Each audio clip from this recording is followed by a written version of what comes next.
The two armies faced each other. The female lead and I stood side by side on the city tower. The enemy leader, smiling cruelly, gave the male lead a choice. Save one of us. The male lead would choose me, his first love, but later, he would come to his senses, kill me, and follow the female lead. I don't want to die. In a moment of desperation, I planted a smacking kiss right on the enemy leader's face. The male lead was stunned. The enemy leader blushed, having successfully stopped the male lead from choosing me. I was so thrilled that I almost planted another kiss on the enemy leader's face.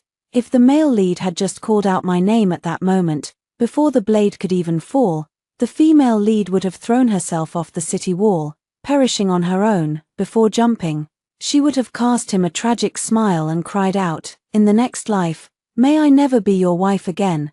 Then the male lead would suddenly come to his senses, realizing that his true love had always been the female lead. He would be driven mad, hating himself for choosing me, which more or less amounts to hating me. He will slay me and follow the female lead to the afterlife.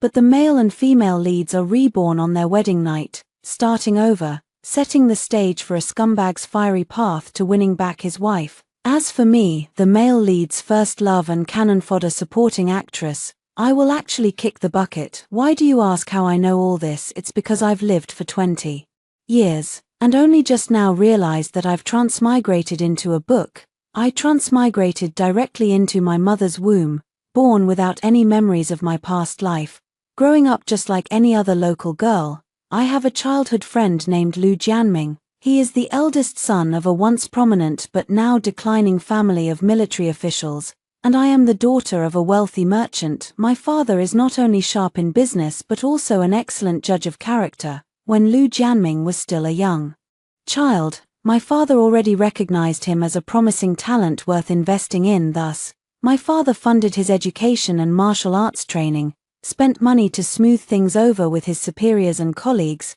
and helped support his entire family naturally. All of this was on the condition that he become engaged to me. Our relationship was also very good. He was a few years older than me, always looking out for me and playing with me. My parents used to joke that I grew up on my fiancé's back. Our engagement was a transaction, but our feelings were not. At least, that's what I used to believe. I thought that when I turned 16, I would become his wife, just as our two families had agreed. But in that very year, when I came of age, he told me he was going to marry someone else. He married the daughter of the current imperial chancellor, as my father had foreseen. After Lu Jianming entered officialdom, he rose swiftly like a dragon meeting water, advancing step by step, but in the end, his ambitions were too great for a mere merchant to sustain. Only with the chancellor as his father-in-law did he truly become a great general, second only to the emperor, commanding absolute power over the southern dynasty. Until later, even the prime minister, his father-in-law, had to show him deference. But none of that has anything to do with me anymore. After I turned 16, our two families cut off contact, and I never saw him again. I went into business with my father, traveling far and wide, hardly taking a break all year round. On this trip to the north to purchase medicinal herbs, father suddenly caught a chill just before departure and showed no signs of improvement for days. With no time to waste, I begged father to allow me to travel alone. Father was extremely uneasy, so he hired more armed escorts than usual and also sent several household servants to accompany me. Who would have known that right after we reached the border, war broke out? The barbarian soldiers of the Northern Kingdom had occupied this small border town. I don't know why, but I, a humble merchant's daughter, became a primary target for capture by the enemy forces.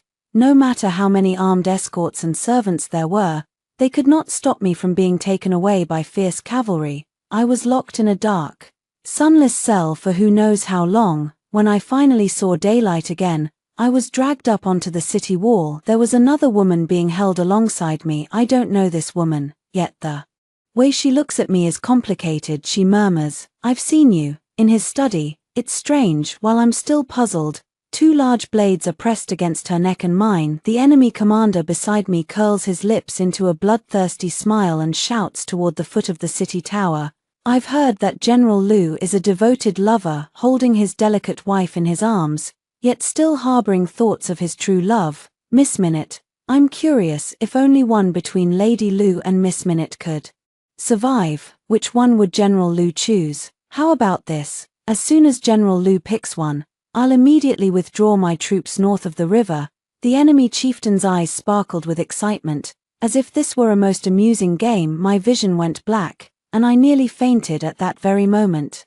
The memories of my past life suddenly awakened. I realized that I had transmigrated into a book, and I knew what was about to happen next. I looked at Lu Jianming's face beneath the city gate, a face I hadn't seen for years. He had matured a lot, become much more distant, and yet his handsome features were etched with an inexplicable depth of emotion. He had the same expression on his face when he told me he was going to marry someone else. What a heartless bastard. I must have not done enough good deeds in my past life to end up with such an ultimate heartless bastard. He abandoned me for his own future. Then even 4 years after our breakup, he still had to screw me over, sending me straight to the gates of hell. His lips moved, and the word minute had clearly already been uttered. In a moment of panic, the scene at the beginning unfolded. The name in Lu Jianming's throat got stuck. The enemy leader's smile also froze on his flushed face. The eyes of tens of thousands of soldiers from both armies were all fixed intently on me. I alone remained as calm as ever. I touched my lips, pricked by the beard stubble. Their leader had been taken advantage of by me in public. The generals beside him wanted to laugh but dared not, so they could only steal glances at him with teasing eyes. The enemy leader muttered a low curse and glared at me fiercely. I looked back at him innocently, and he averted his gaze uncomfortably again. Nevertheless, this cruel game had finally come to an end. The two armies remained deadlocked, while the female protagonist and I were escorted down from the city tower. The plot of the book takes a detour here. This time, I'm locked in with the female lead. She's not in a good state, head lowered, messy hair covering her face slumped there as if someone had drawn her bones. I look her over, a little curious. How could she, after being hurt so badly by the male lead, manage to forgive him and live happily with him after being reborn? If it were me, forget about a wife-chasing crematorium. Even if he burned himself into relics, I wouldn't give him another glance. He loves you so much, aren't you touched? The female lead looked up at me, deep sorrow and despair in her eyes. I burst out laughing right away. Touched? Touched that he abandoned me back then to pursue wealth, but when it came to a life-or-death situation, he chose you. And the heroine hesitated for a moment before continuing. Actually, he has always had you in his heart. The heroine elaborated on how her husband had always cherished the memory of his first love. No one was allowed to enter his study. It was only 2 years into our marriage that I accidentally discovered it was filled with portraits of you. He often has dreams, and the name he calls out in them, Rua, must be yours. Once, I accidentally broke a jade pendant of his. He flew into a rage at me. Only later did I find out that the pendant was a gift from you in his childhood. He has hidden you in the forbidden sanctuary of his heart, carefully guarded, beyond anyone's reach. The heroine's eyes glistened with tears. No matter what I do, I can never win his heart, not even the tiniest part of it. To him, I am nothing but a tool, I said softly. Wasn't I also just a tool for him to use? The female protagonist was stunned. I smiled and told her what had happened between me and Lu Jianming. You see, I'm no different from you, just someone he used at a different stage. The female lead frowned, but ultimately shook her head and said, we are still different. He loves you. His love is too cheap. Who knows when it might shift to someone else? I pursed my lips with disdain. If he had just called out my name from the city tower, who's to say he wouldn't immediately have a change of heart, realize he loves you, and regret having abandoned you? The female lead gave a bitter smile. How could that be? I said. With his abilities, achieving today's success was only a matter of time, but he couldn't wait. Chose to abandon me and marry you. How steadfast could such love be? The female lead was somewhat moved. I continued. He is purely a self-interested person. To him, love is just an ornament at the peak of success. The deep affection he performs may move himself, but it doesn't move me. The female lead looked at me, as if astonished by my rationality. After a moment, she smiled and said, Miss Minute, you are a clear-headed person. And you, do you still love him? On the city tower, although I stopped Lu Jianming's choice, The female lead clearly saw the shape of his mouth. She knew his choice. The heroine was silent for a long time, then shook her head. I don't know. I said nothing more, and for a moment the prison cell fell into silence. Suddenly, a young soldier entered from outside, pointed at me, and said, "Come with me. The regent wants to see you." Regent, the enemy leader I kissed, when I was taking shelter with the caravan in the city's residential areas to escape the chaos of war. It was the regent himself who led his troops to find me. In the folk operas of the Southern Kingdom, Lu Jianming is portrayed as the brilliant and mighty protector of the nation, while Zhao Yu is cast as a clownish buffoon from a foreign land, always appearing in a ridiculous light. In short, having followed these operas for years, I had long since formed a fixed image of Zhao Yu in my mind, and could hardly feel much fear toward him, even if he stood before me leading a chilling squadron of heavy cavalry, with the manic remnants of bloodlust still lingering in his eyes. When he caught me, he threw his head back and laughed uproariously, his bushy beard trembling with the motion. After the laughter subsided, he reached out, grabbed me, and slung me sideways across his horse's back in his hands. I was less like a living person and more like a dead pig being prepped for scalding, bouncing along on the horse. My guts were nearly tied in knots. Finally unable to bear it, I found a spot on his body not covered by iron armor and gave him a hard pinch. The blustering man fell silent at once, his beautiful phoenix eyes glaring at me, the expression behind his beard full of astonishment. I just realized that the place I twisted was his thigh. I have no time for regret, let alone embarrassment. Pulling a long face, I said to him, "Brother, can you slow down? I'm about to throw up." As soon as I finished speaking, my stomach even let out a dry heave in coordination, perhaps fearing that I might actually vomit and dirty him.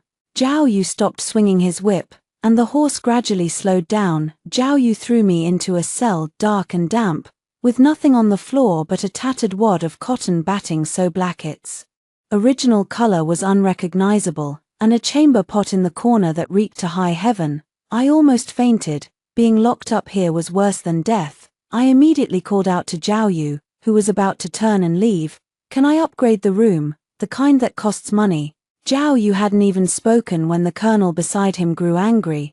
"Do you think this is an inn? Do you even realize you're a prisoner?" I shrank my neck but still held on to Zhao Yu. In truth, I had a hunch inside, since Zhao Yu had gone out of his way to arrest me, a nobody, it was clear I served some purpose. Until that purpose was fulfilled, my life should be safe. Since that's the case, why not make some bold requests? The worst that could happen is being ignored. However, after staring at me for a good while, Zhao Yu actually ordered someone to replace my bedding and chamber pot with new ones. At least I could barely lie down and sleep. I sincerely flattered Zhao Yu, "You're nothing like how they portray you in the operas. You're mighty, dignified, extraordinarily handsome, with the presence of a dragon and the bearing of the sun, a kind and magnanimous good person. That's not entirely nonsense." Although Zhao Yu's face was mostly hidden behind his beard, his posture was straight and imposing, completely unlike the fat, short, and bloated villains in the operas of the Southern Kingdom. But Zhao Yu showed no delight at my compliment. Instead, he gave an ambiguous grunt and turned to leave. Just before he exited the corridor, I vaguely heard him ask the colonel beside him, "In the Southern Kingdom's operas, how do they portray me?" Seeing Zhao Yu again was on the city tower. I kissed him in a moment of panic, my mind full of relief at having evaded the plot, without ever considering the consequences for Zhao Yu. What if Zhao Yu thought I had taken advantage of him, embarrassed him, and decided to execute me on the spot? Along the way, I felt a bit uneasy upon seeing Zhao Yu. I was first taken aback. The thick beard on his face was gone, revealing his full features, with phoenix-like eyes that shimmered and a high-bridged nose. I had expected a more rugged appearance, but unexpectedly, his face was rather delicate and handsome. However, it hadn't been long since he came down from the city wall, yet he had already shaved his beard. Ahem. Zhao Yu cleared his throat, walked toward me with his hands behind his back, and stopped in front of me. After a long moment, he finally spoke. "Do you have feelings for me?" I was stunned, but quickly recovered. Given that gesture, it was only natural to be mistaken for liking him. How should I explain? Zhao Yu raised his hand and said in a deep voice, "No need to say more, there's no possibility for us." I breathed a sigh of relief. Good, no need to explain after all. Zhao Yu didn't keep me for long. After declaring, "There's no possibility for us," he waved his hand and dismissed me. As I left, I glanced back and saw a continuous stream of generals entering to report on affairs. With Zhao Yu looking every bit a ruler burdened with a myriad of daily duties. So that was it, just let go like that. I counted myself lucky, however. Come that same evening, a soldier came to inform me, I no longer have to live in a dark dungeon. After the northern barbarians occupied this border town, the county government office became the command post for the barbarian troops, and several senior barbarian generals moved into the back courtyard. I was taken to a side room in the back courtyard of the Marsh's office. It seemed that this side room must have been the county magistrate's daughter's boudoir, as it was fully equipped with all sorts of feminine items. I was very confused.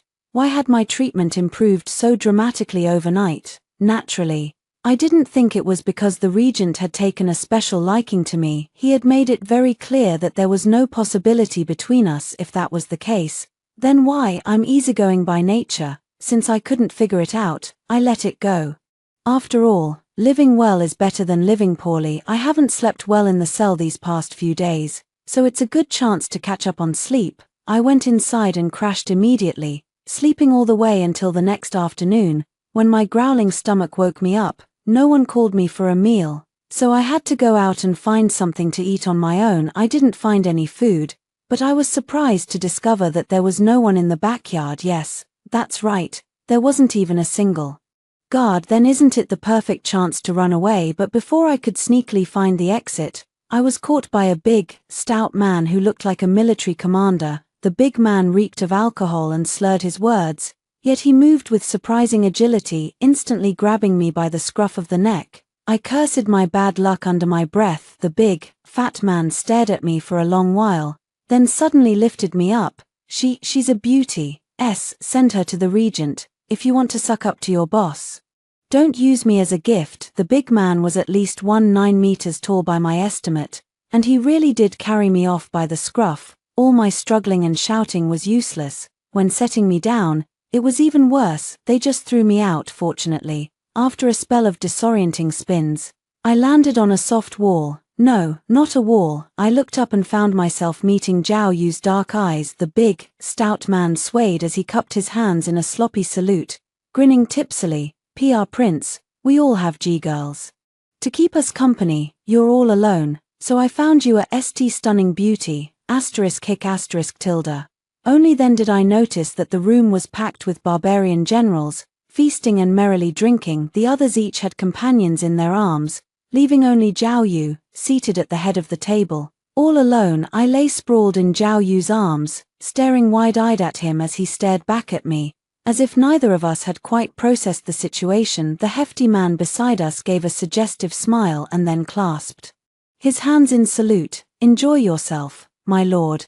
This humble servant will take his leave." Having said that, he walked away refreshed, feeling that he had finally managed to flatter someone in a useful way. Who said the regent doesn't fancy women? Isn't she now delivered right into his arms?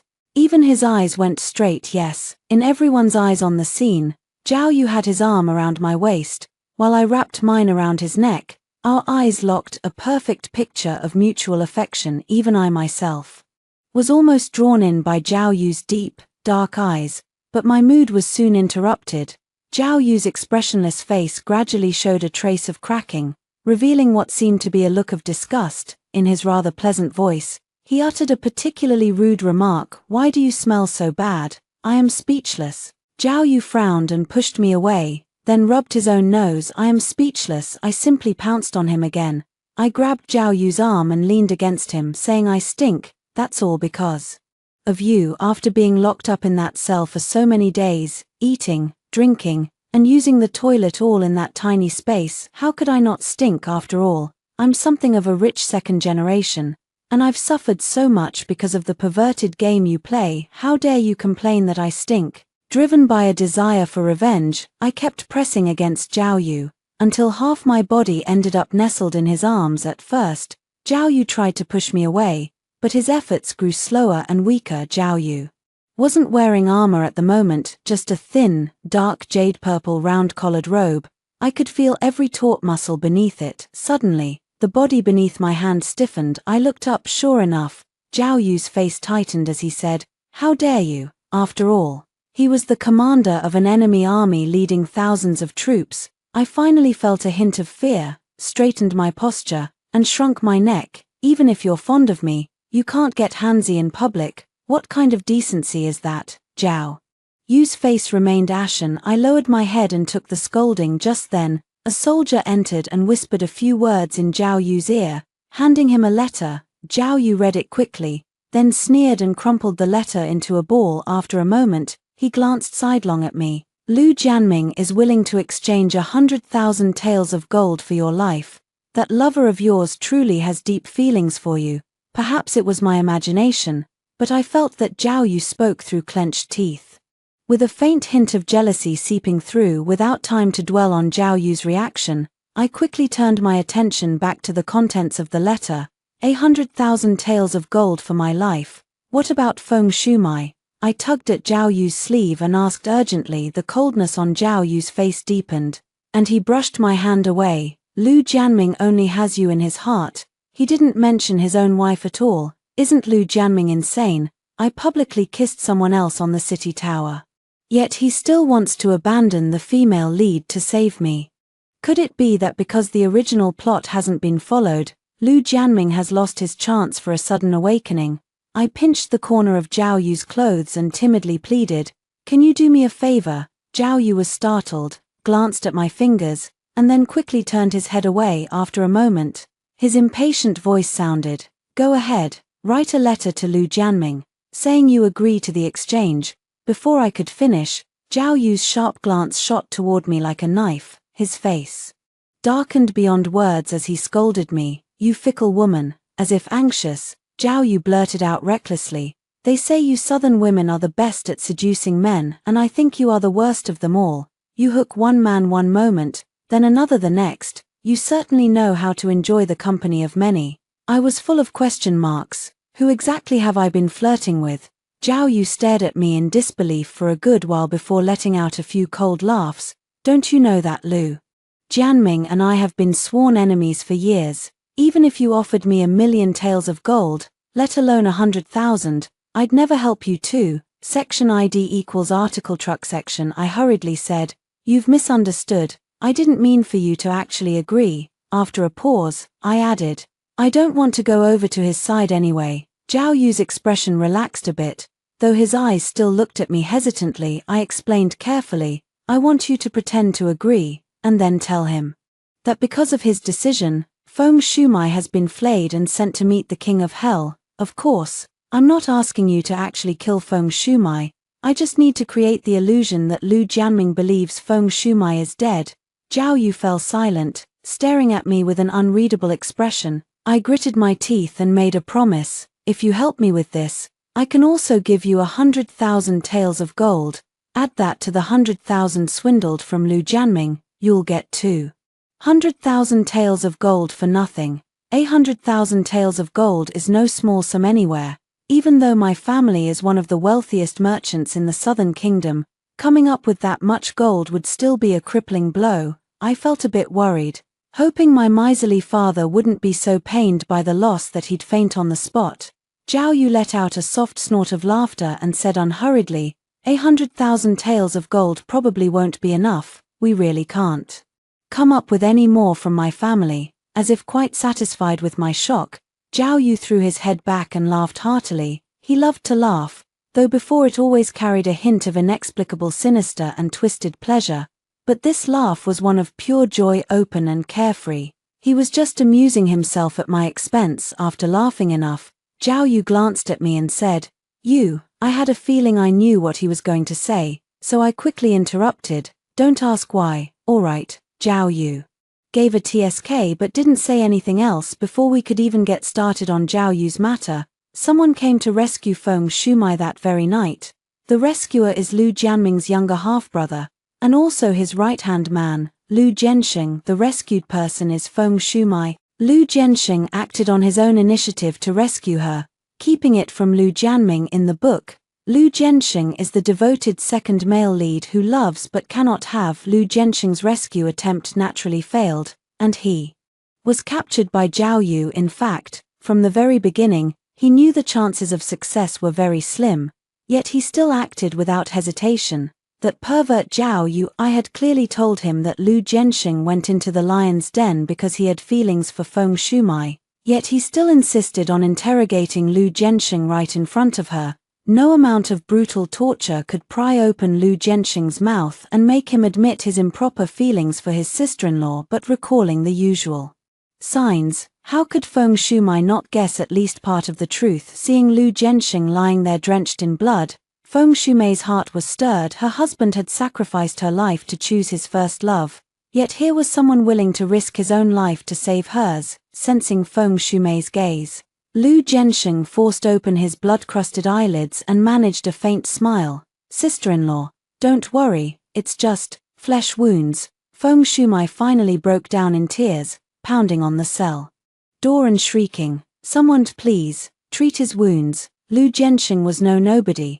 Zhao Yu would not let him die so easily. Soon, a physician arrived. Feng Shumai sat in a daze, staring at Lu Jianxing. Only after the doctor left and the cell fell into complete silence did she speak softly, "Aren't you afraid of death?" Lu Jianxing gave a weak smile, lacking his usual brightness, which made one want to tenderly care for him. Afraid, thinking that the outcome of this journey was still uncertain, and that if he lost his life, he might have to meet the king of hell with regrets. Lu Jianxing hesitated for a moment before finally saying, "But for sister-in-law, I would willingly die." Feng Shumei's heartstrings were deeply stirred. After a long while, Feng Shumai said softly, "Heal your wounds well, you won't die, and neither will I." After hearing from Zhao Yu about what happened in the prison, my eyes lit up. For Feng Shumai to say such a thing, she must have lost her desire to die.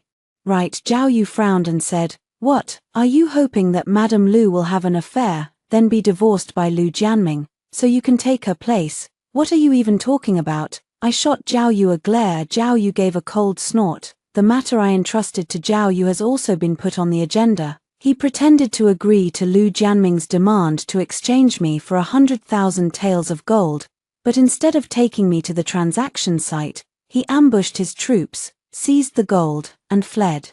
This infuriated Lu Jianming, who threatened to storm the city.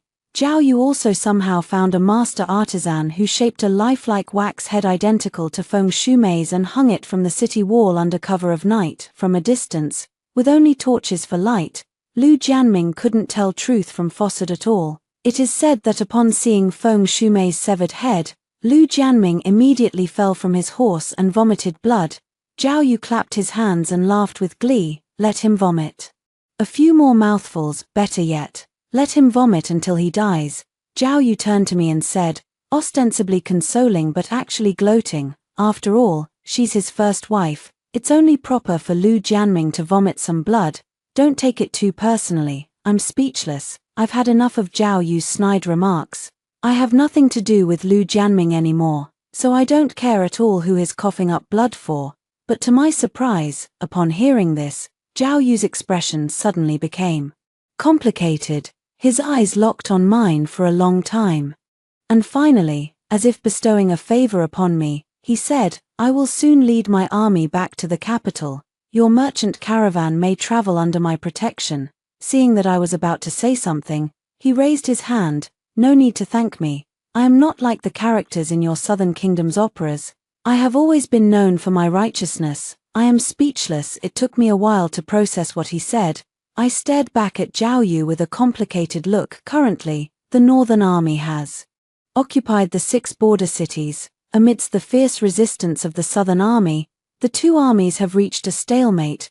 Zhao Yu's statement that we will return to the court victorious in a few days implies that the Northern Army has no intention of continuing its southward offensive. Such military secrets, just told to me like that. Reflecting on the events of the past few days, Zhao Yu has actually never caused me any real harm, especially after the incident at the city tower. His care for me has been evident. As for myself, from the very first time I met Zhao Yu, I subconsciously was not afraid of him. Sometimes, The entanglement of magnetic fields between people is hard to explain with words. For example, you might dislike someone for no reason at all, or inexplicably fall for someone at first sight. But after all, Zhao Yu is the Prince Regent of the Northern Kingdom, someone from a different world than mine. My inner thoughts were so lively that my expressions kept shifting in countless ways. Zhao Yu asked me hesitantly, "What are you thinking about?" By then, my imagination had already run wild with a scenario in which Zhao Yu and I,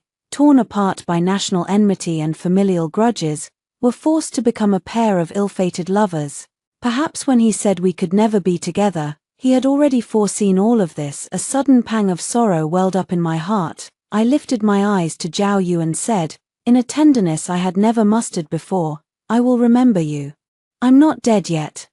What exactly is going on in your mind?" Zhao Yu looked at me with a suspicious gaze. "Nothing. Are you insane? What's gotten into me just now? Could this be some after effect of binge-watching dramas in a past life and listening to operas in this one? I'm romanticizing absolutely everything. A love at first sight. Really, does Zhao Yu, with his utterly unromantic demeanor, look like the type to fall for someone at first sight?" I covered my face in embarrassment, then quickly made an excuse and fled. What I didn't know was that Zhao Yu, behind me, watched until I'd run far away, my shadow long gone. Only then did he fiercely wipe the sweat from his forehead. That was close. My thoughts were almost seen through. Just then, the stout general walked in to report military affairs to Zhao Yu. "Finally," he said, "I just saw Miss Minute running out of here with a shy look on her face. Your Highness, could it be that your wish has been fulfilled?" After saying this, he chuckled twice. Zhao Yu frowned and said, "What wish fulfilled? What nonsense are you talking about? Big fatty, you've recently arranged better lodgings for Miss Minute, brought in embroidery workshops from the city to make her clothes, and ordered us not to loot Miss Min's caravan, just because she said something. You eagerly plan to toy with Lu Jianming. Isn't this because you've taken a liking to Miss Minute and are trying to win her favor?" Zhao Yu was stunned. "Is it that obvious?" A little embarrassed and frustrated, he paced back and forth with his hands behind his back. Then he said to Big Fatty, "Who else knows what I'm thinking? Keep it to yourselves and don't spread it around." Big Fatty: "Yes, sir. I will immediately notify the entire army to stop discussing the regent's efforts to court Miss Minute." Zhao Yu let out a sigh of relief, nodded, and then paused. "Wait. The entire army? That means everyone in the army could see what was on his mind." Out of sheer embarrassment, I avoided Zhao Yu for 2 days. He never came to see me either. Being left alone in the backyard of the county Yamen was rather dull, and I started thinking about whether I should beg Zhao Yu to set me free. He seemed to have lost interest in using me and the heroine to toy with Lu Jianming any further. As for Zhao Yu's suggestion that I accompany his army north, I was not too keen on it. The two countries had just finished fighting, and following along with his army would be too easily misunderstood. What if news of this spread back to the Southern Kingdom, and the court there took me for a spy? After all, my family's roots are still in the Southern Kingdom. Having made up my mind, I prepared to go and plead with Zhao Yu, but before I could act, thunderous war drums came from the city tower, and the county office erupted with the clamor of voices. Lu Jianming took the initiative to attack the city. At this point, Lu Jianming did not have the advantage in attacking the city. His best option was to continue waiting for reinforcements, yet he still gathered his forces and launched the assault. The rallying cry he shouted was "Avenge my wife." It must have been the heroine's death that truly made him realize who his true love was. I was a bit baffled. Is there no talent left in the Southern Kingdom? Why would they revere someone like Lu Jianming as the god of war? Not to mention his prowess in battle, but the fact that he would sacrifice countless soldiers' lives to fulfill his so-called deep affection already proves his acting on impulse. After some thought, I headed to the dungeon. The dungeon was guarded by only 2 soldiers. Upon seeing me, they stood up respectfully, saluted, and made no move to stop me from entering. I swallowed the mental draft I had prepared before coming. Lu Jianxing and the female lead were locked in the same cell, leaning against the wall, half embracing each other, perhaps to keep warm. Hearing the footsteps, they both looked over. I looked back and forth between the two of them several times, My gaze ambiguous, the female lead came to her senses and quickly put some distance between herself and Lu Jianxing. Lu Jianming is attacking the city outside. Originally, I hadn't planned to tell the female lead how crazy Lu Jianming was for her, but seeing her like this with Lu Jianxing changed my mind. Lu Jianxing visibly became tense after hearing that Lu Jianming had coughed up blood for the heroine and recklessly laid siege to a city for her. He looked at her pitifully like a little puppy begging for its owner's affection. Indeed, the heroine's expression was initially somewhat complicated, as if slightly moved, but after sensing Lu Jianxing's emotions, she grew resolute again. Miss Minute, you were absolutely right. His love is too cheap, it can be transferred at any time. The female lead silently took one of Lu Jianxing's hands and said, I don't want a love that comes too late. Lu Jianxing smiled at her and held her hand tightly. In return, I got goosebumps watching this. This Lu Jianxing really knows his way around. He won over the female lead's heart in no time in the book. He doesn't have many scenes, looks like he just never got the chance before. See, as soon as he got the chance, he swiftly and decisively snatched the heroine away. When I saw Zhao Yu again, I couldn't help teasing him. You're quite wicked, purposely locking Lu Jianxing and Feng Shumai in the same cell, letting that lone man and lone woman foster some feelings. Zhao Yu had just come down from the city wall. The sound of war drums had ceased, and he looked quite pleased, seeming like Lu Jianming had failed hearing my words. He gave a snort of laughter, said nothing, then closed his eyes and spread his arms. This is the posture of someone asking for help removing their armor. But his attendant glanced at me and, instead of doing his job, silently backed out. I looked left and right, but there was no one else in the room. What's that supposed to mean? Zhao Yu, whose eyes were closed, said impatiently, hurry up. Now he's ordering me around. Reluctant as I was, the thought that I still needed to ask him to let me go left me no choice but to drag myself over. The moment I approached, Zhao Yu snapped his eyes open, looking rather surprised, as if he hadn't realized it was me. Keep pretending. I forced a stiff, dry smile. Let me help your highness change his clothes. Zhao Yu's Adam's apple bobbed sharply twice, then his eyes darted away in panic, his outstretched arms trembled slightly, as if he could no longer bear the weight of his armor and was about to let them drop. I glanced at him with scorn in my heart. With that little arm strength, he dares to boast of being the bravest warrior in the army. His subordinates must have been flattering him by letting him win. The armor was heavy, and I struggled to take it off him, but then I lost my grip, and it nearly fell to the ground. Zhao Yu's half-lowered arm curled around me, pulling me close. We were pressed together. With only the armor between us, he was much taller than me. Looking down, he murmured, Minute Ru, your name is Minute Ru. I am speechless. Could this person have sustained some hidden injury on the city tower? His mind addled by the drumming, Zhao Yu tightened his grip with both hands and continued, If I hadn't been quick, the armor in your hands would have fallen to the ground. This was bestowed by the late emperor. Any scratch or bump would be great disrespect. I am speechless. Armor meant to be worn into battle, and it can't take a single knock. Aren't you going to thank me? Zhao Yu said with a stern face, otherwise, the late emperor would have to visit you in a dream tonight to punish your crime. Me? Do you take me for a fool? How could I possibly convict someone through a dream message? Besides, the late emperor of your northern kingdom doesn't even know me. And another thing, if you wanted to keep the armor from falling to the ground, shouldn't you have been holding the armor? Why are you putting your arm around my waist? Feeling a bit uneasy, I pushed at Zhao Yu. He didn't budge an inch.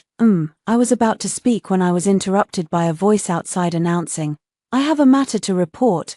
Zhao Yu finally let go of his arm, and I managed to break free. I had intended to go out, but he pushed me behind the screen. A general reported, Your Highness, the Southern Army has withdrawn. Scouts report that Lu Jianming is mentally unwell, distracted every day, muttering to himself and calling out his wife's name. The order to withdraw was issued by his deputy. Oh, Zhao Yu glanced behind the screen.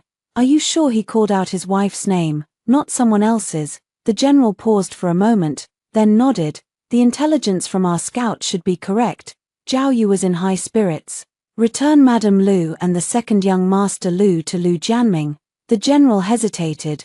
Prince, are we really just handing these two over so easily? won't all our efforts have been for nothing? This general, being straightforward and outspoken, said bluntly, and what about that Miss Minute? She could have been used to bargain for benefits, but instead you've kept her confined to your bed, carrying on day and night. If word of this gets back to the court, won't the old minister's spittle drown you? Prince, a noise came from behind the screen. Zhao Yu's handsome face turned red, and he angrily snapped, what do you mean confined to the bed? What do you mean carrying on day and night? Which of your eyes saw any of that? General Lang shrank his neck, I didn't see it with my own eyes. Then why aren't you getting the hell out of here? Zhao Yu's temple veins bulged as he roared, you want to stick around for a first-hand look or something? Seeing that Zhao Yu was genuinely furious, General Lang had no choice but to take his leave. Having overheard their entire exchange, I felt rather awkward myself and only emerged from behind the screen after a long pause. Zhao Yu saw me, and his lingering anger instantly turned into embarrassment. He turned his head away, clasped his hands behind his back, and gave an uneasy cough. After hesitating for a moment, I finally spoke, Your Highness, it's not really feasible for me to keep following you like this. Since you've already gained the upper hand in this battle, why not let me go, just as you did with Madame Lu? Zhao Yu spun around sharply, fixing his eyes on me in disbelief, feeling somewhat guilty. I lowered my head. Some feelings have already grown between Zhao Yu and me. He knows I know that too. These feelings could have developed naturally, yet I made such a request. The moment the Chamber of Commerce announced the figures catch her off guard, Zhao Yu's expression gradually darkened. You want to leave, are you sure? I paused for a moment, then nodded firmly. I admit, I've grown a little fond of Zhao Yu, but the concerns I imagined earlier aren't entirely without reason. The northern and southern states have been at war for nearly a century. Apart from some integration among border residents, intermarriage has been forbidden, from the highest nobles down to the common people. Even if Zhao Yu held a high and powerful position that allowed him to break free from policy constraints, I still had concerns. I am the only daughter in my family, and my parents are aging. How could I bear to leave them behind and go to another country? Besides, leaving my hometown for a man who can guarantee that he will remain the same forever. If he ever changes his heart, I wouldn't even have a way out in the future. It's better to nip this slight fondness for Zhao Yu in the bud. Thinking of this, I became even more determined and looked up at Zhao Yu. I'm sure. Zhao Yu sat down slowly, one hand resting on the armrest of the chair, and stared at me coldly. I stood while he sat. Even though his position was lower, he still looked down on me. His face was devoid of any emotion, completely unlike the vivid liveliness before. Only his eyes remained, carrying a kind of malice that looked as though he wished he could strangle me. The first time I saw him, he was covered in blood, and I wasn't even afraid this time. I was truly a little unnerved. Finally, Zhao Yu slowly twirled his thumb ring and spoke unhurriedly. What if I don't let you go? I could very well confine you to the bed and spend my days and nights entwined with you. Zhao Yu did not confine me, just as the plot in my mind had progressed from imprisonment to a pregnancy escape, and was only missing the final act of a desperate pursuit of reconciliation. Zhao Yu, who seemed on the verge of turning dark, suddenly deflated. He lowered his eyes, no longer looking at me, and waved his hand in my direction. What's that supposed to mean? I tentatively stepped forward to leave. Zhao Yu didn't even glance at me, let alone try to stop me. Does that mean I'm allowed to leave? I guessed correctly. Zhao Yu let me rejoin my merchant convoy and also allowed us to leave the city to continue northward. I was delighted. Zhao Yu's image instantly grew taller in my heart. Although our paths would never cross again after this moment in my life, just thinking that I had once had feelings for such a magnanimous and forgiving person would lift my spirits a little. Just so we're clear, I'm not blind. Fancying Lu Jianming in my youth was just an accident. I didn't head north with the caravan. I left the business matters to the caravan's chief steward and returned to the south. I have to deliver the 100,000 taels of gold I promised Zhao Yu. I hope that when he thinks of me in the future, my image will be a bit better, not a heartless flirt who goes back on her word. The latter's character is already established, so I'll just have to work harder to make up for it in the former. When my father heard about it, he was so distressed he nearly had a fit, but since he loves me even more, he grudgingly went off to scrape together some cash for me. Within 2 months, word came that the war between the northern and southern states had ended, and they had even signed a century-long friendship treaty. This covenant was built on the premise that Lu Jianming, the leader of the southern states' pro-war faction, had already gone mad. After Zhao Yu returned the female protagonist and Lu Jianxing to Lu Jianming, I do not know exactly what transpired among the three. Nevertheless, the news of the Prime Minister's daughter divorcing the Grand General quickly spread throughout the southern state. Even more talked about across the nation, young and old, was how the Prime Minister's daughter, after the divorce, remarried in a high-profile manner to her ex-husband's younger half-brother from a concubine. I also know a thing or two about the relationships among the Lu family members. Lu Jianming seemed to value his half-brother Lu Jianxing, but in fact looked down on him deeply, being robbed of the one he loved by someone he had once despised to the bone. Lu Jianming's pain and unwillingness can well be imagined. News often spread from the general's residence that Lu Jianming was coughing up blood and going mad. Oh no, it's no longer the general's mansion now. All of Lu Jianming's official positions have been removed. This was partly due to Lu Jianming's health issues, and partly because his former chancellor father-in-law was obstructing things behind the scenes out of revenge. I didn't pay much more attention to matters involving Lu Jianming and the female lead. Instead, I focused on the marriage alliance between the northern and southern kingdoms. As a gesture of goodwill, the southern kingdom was to send a princess to the northern kingdom. The late emperor of the southern kingdom left no children, so each new emperor had to be chosen from the imperial clan. Among those with the title of princess, even the youngest was nearly ready for her second marriage. However, since ancient times, it has never been required that a true princess be sent for a marriage alliance. The Empress Dowager could simply select a girl of appropriate age from the imperial clan or nobility and adopt her as a royal daughter. But I hear this young emperor of the northern kingdom is only 8 years old. No matter how early you marry, you can't be as young as 8, right? The emperor is only 8 years old, while the Empress Dowager has accepted the second daughter of the Prince of Liang'an, who is granted the title Princess Anjia and is already 18. Surely you can't pair these two together, can you? Then, aside from the emperor, the highest authority in the northern kingdom is none other than the Prince Regent. Princess Anjia and Zhao Yu are quite a good match, both in appearance and age. Before long, news spread that the regent of the northern kingdom would personally travel south to escort the bride.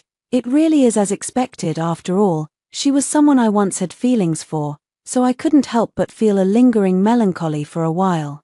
Once the melancholy passed, I felt happy again. After all, I had been worrying about how to transport 100,000 taels of gold to the northern kingdom.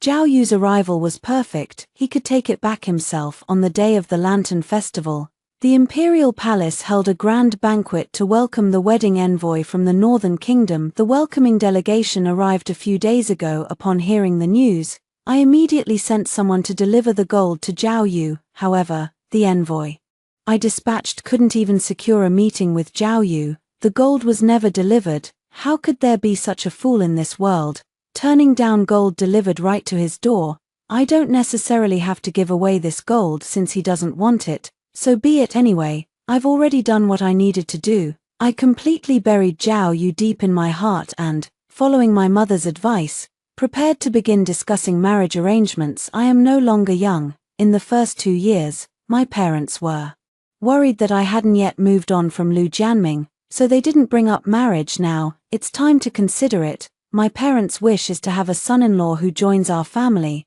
I have no other objections, except for one condition. My husband must be handsome. My mother found a matchmaker and, after careful selection, shortlisted 3 candidates for me to meet. On the night of the Lantern Festival, everyone went out to see the lanterns, but I didn't come for the lanterns. I came to meet the first matchmaking prospect. My mother said there is a stall on Q Street that sells rabbit lanterns, and my prospect would be waiting for me in front of it. Just as I was about to leave, my mother helped me trace my eyebrows and apply some rouge, adding a touch of brightness to my delicate features. At first, I felt a flicker of excitement, but the closer I got to my destination, the more my emotions began to fade. In the end, I returned to calm. I had no intention of backing out, so my steps never Stopped the stall selling rabbit lanterns. Found it. My footsteps halted amidst the myriad lights. That upright figure like a green pine turned around. Light and shadow flickered across his face, shimmering like golden ripples on floating light. Zhao Yu was dressed entirely in the style of a southern scholar, already refined and handsome in appearance. He now bore no trace whatsoever of the so-called northern barbarian. However, waving a folding fan in the dead of winter was a bit much. I slowly walked over and stopped in front of him.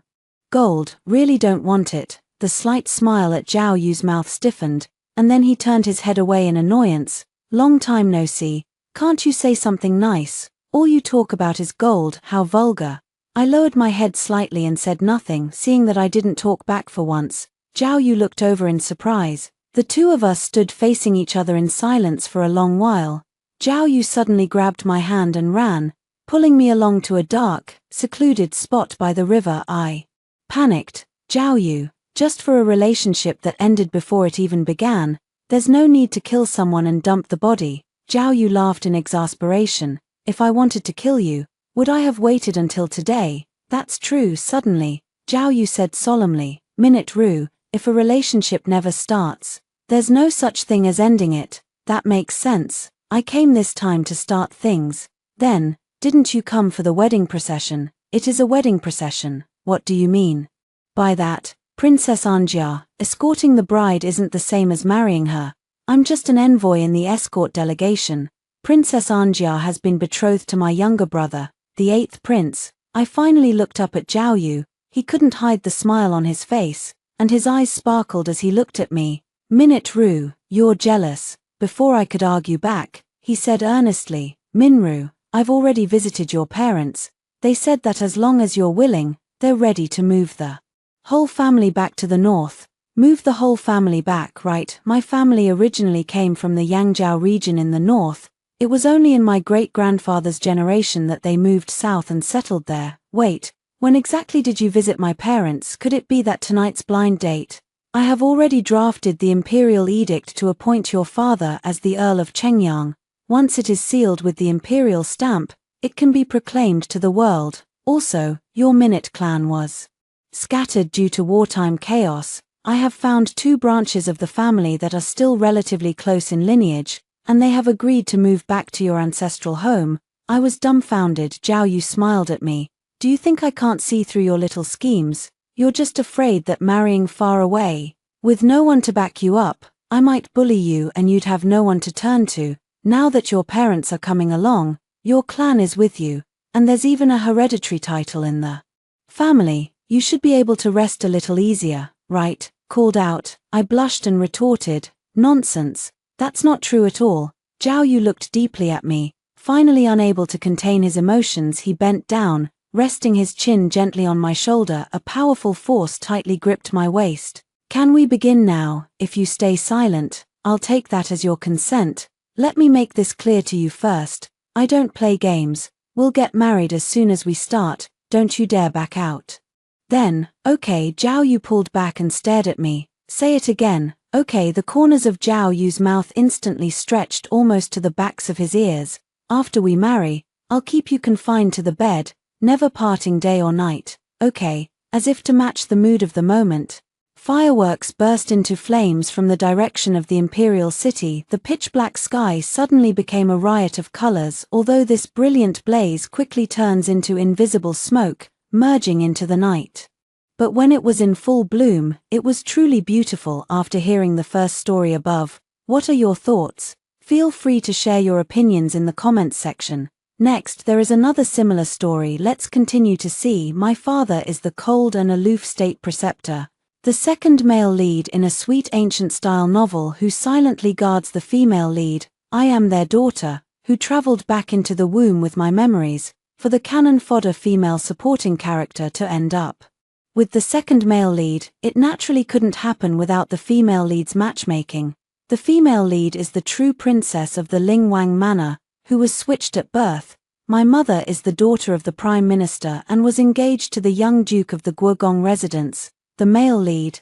But when the female lead appeared, her quirky and lively nature, so different from my mother who was raised deep within the women's quarters, instantly captured the male lead's attention. Even the state preceptor held considerable favor for her. In the end, the male lead broke off his engagement with my mother and promptly proposed to the female lead. My mother, having been jilted, saw her reputation tarnished. The female lead, feeling guilty for stealing the female supporting character's intended marriage, introduced her good friend, the second male lead, to the female supporting character.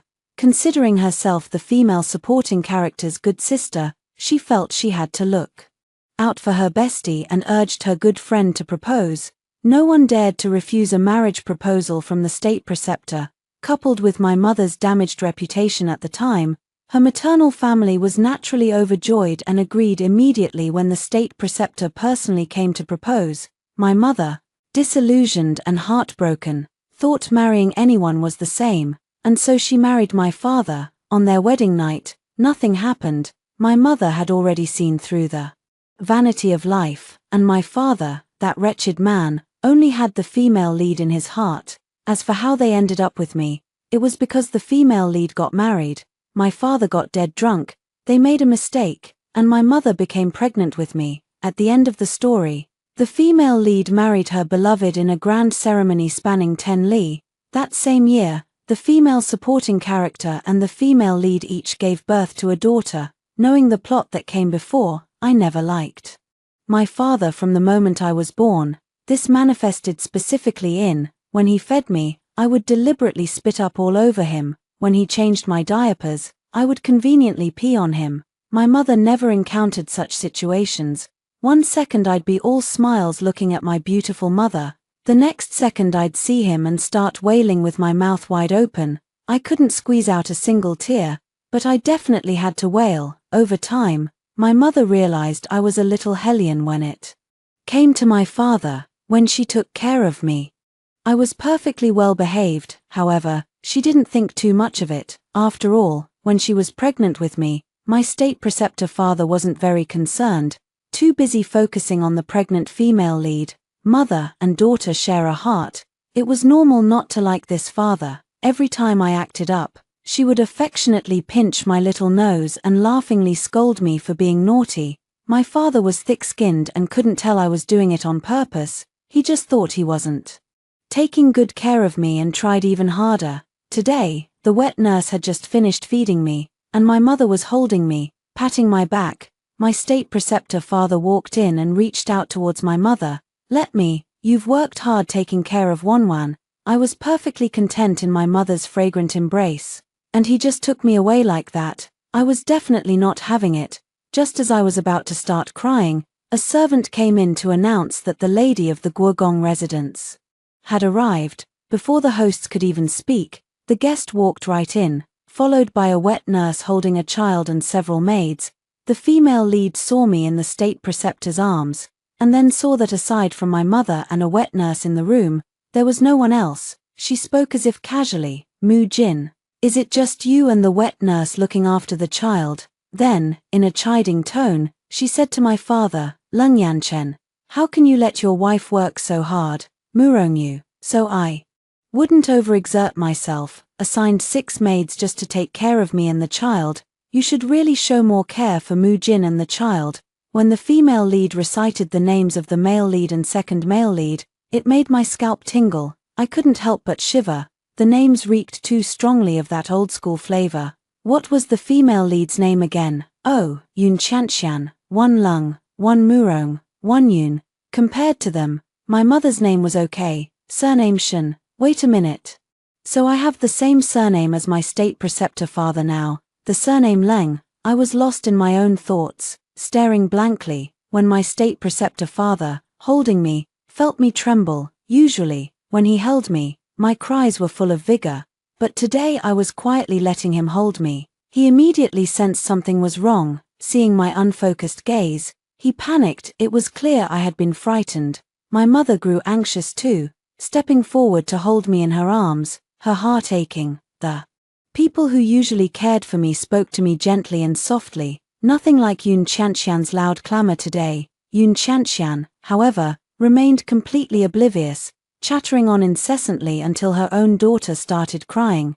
The sound of crying snapped me out of my thoughts. I looked up, bewildered, searching for the source of the noise, and saw the female lead's daughter wailing incessantly in the nursemaid's arms. Seeing my state, my father could no longer hold back. He said coldly, "Madam of the Duke's household, my Wonwan is unwell.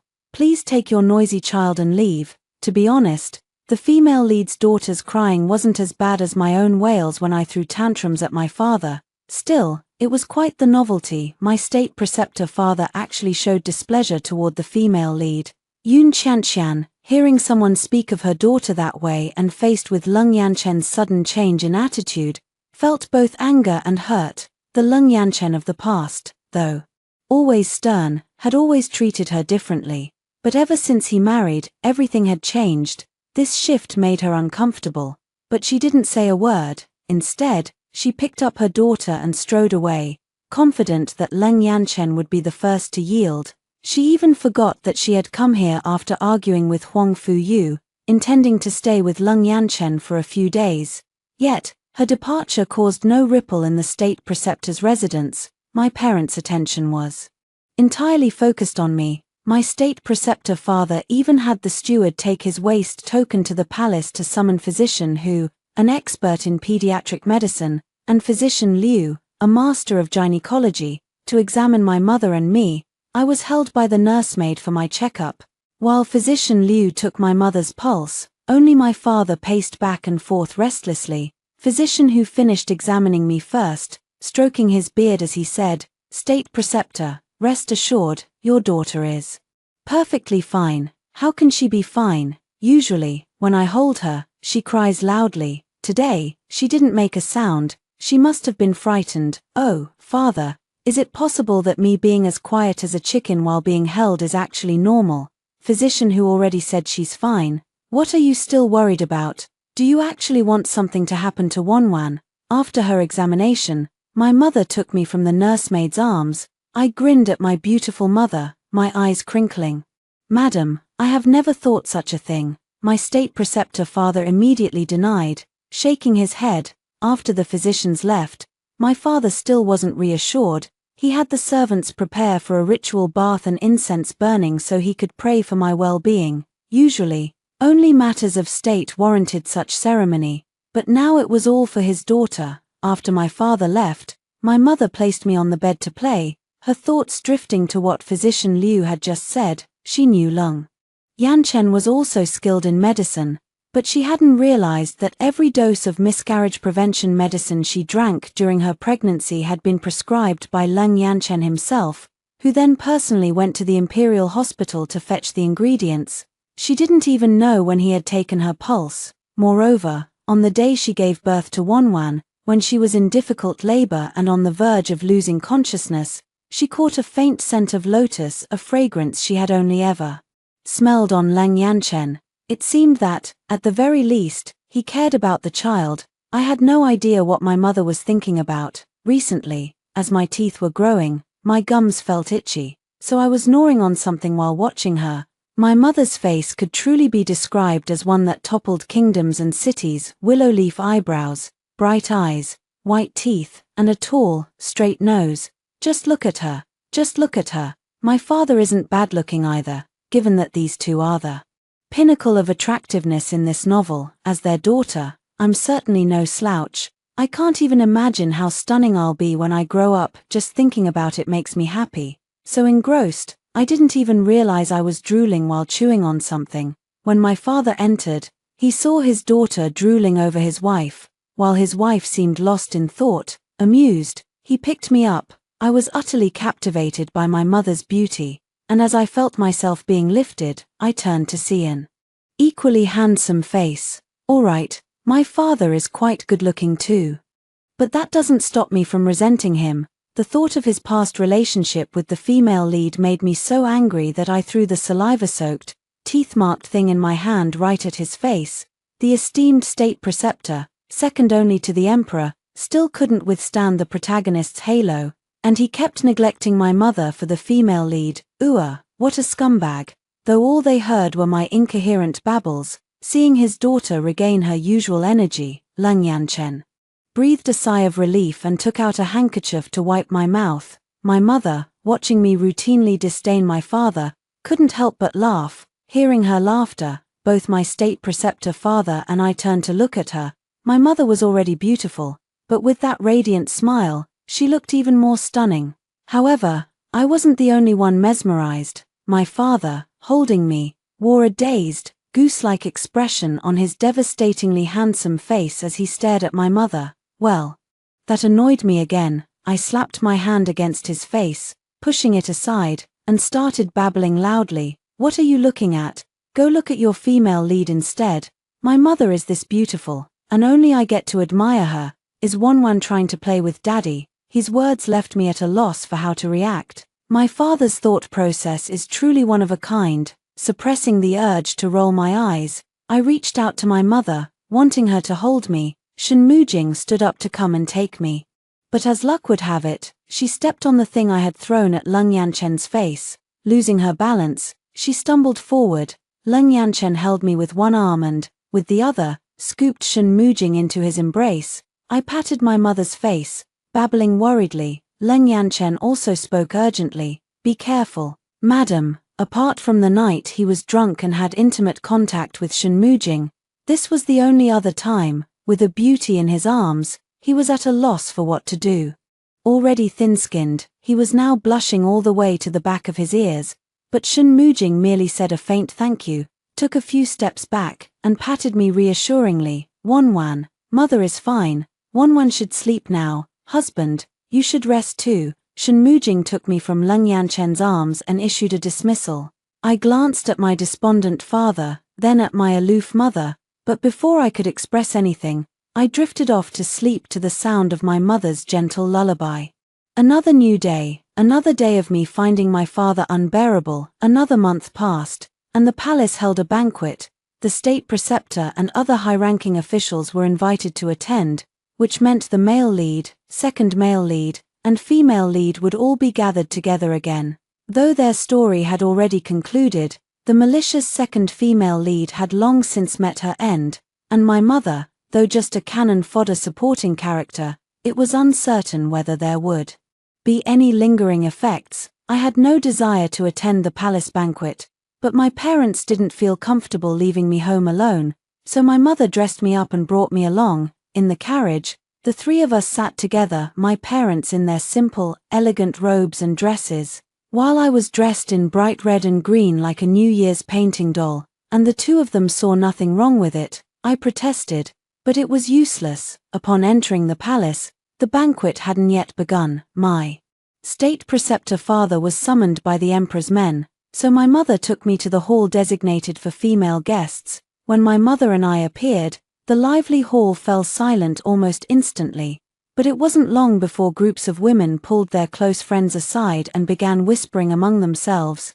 After all, the affairs of my father and the others had caused quite a stir in the capital back in the day. My mother was once one of the most distinguished noble ladies in the capital, the daughter of the prime minister, and had an excellent marriage arrangement. However, the engagement was called off. Although she is now married to the state preceptor, it is rumored that Yun Qianqian was the one who asked the state preceptor to propose. Even this child was conceived when the state preceptor was drunk and mistook Shen Mujin for Yun Qianqian. In the past, Shen Mujin always outshone them, and now that she is living so miserably, they naturally feel quite pleased. My mother paid them no mind. Holding me, she sat down in a less crowded spot, while I glanced around at the people present. Those who were talking while looking in our direction. "I've remembered you all. Where is the female lead? Why hasn't she arrived yet?" While I was still searching for the female lead, I heard a eunuch outside announce, "Her Majesty the Empress has arrived." As soon as the words fell, an elegant and noble lady, accompanied by a group of palace maids, entered. My mother also held me and bowed in greeting. The personal maid glanced around the hall, and upon seeing my mother and me, whispered something to the beautiful lady and pointed in our direction. When the beautiful lady saw us, her delicate brows furrowed slightly, and she walked toward us. "Mujin, I've told you, there's no need to bow when you see me," the lady said, though her tone carried a familiar intimacy despite the words of reproach. It seemed this empress was very close to my mother. The novel didn't provide detailed descriptions of the canon fodder female supporting characters, so I wasn't entirely clear about the relationship between the empress and Shinmujin. Your Majesty, propriety must not be neglected, Shinmujin replied, still not rising. The empress said nothing but gave her personal maid a look. The maid immediately understood and stepped forward to help Shinmujin up. Her Majesty has been talking about you and the young miss since yesterday, eagerly looking forward to meeting you today. See, she couldn't wait and came directly here to find you.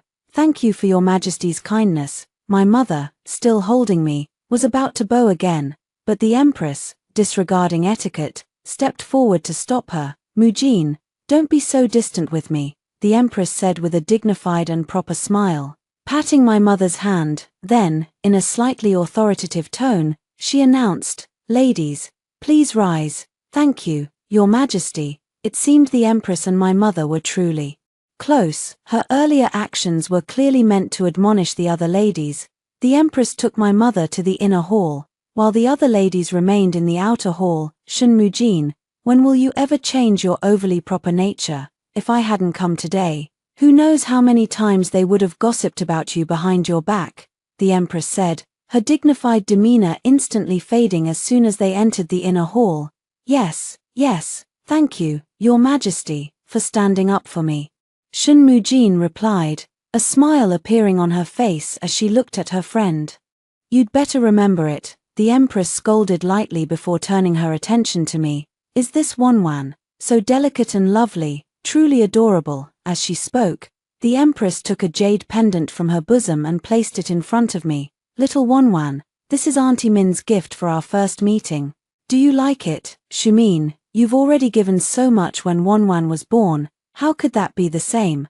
This is the first time I'm meeting Wanwan, the empress said, afraid that Shinmujin would say more, and directly hung the jade pendant around my neck. I picked up the jade pendant. Its quality was exquisite, priceless. In fact, I looked at the pendant, then at my mother. Auntie Minute is my closest friend from our youth.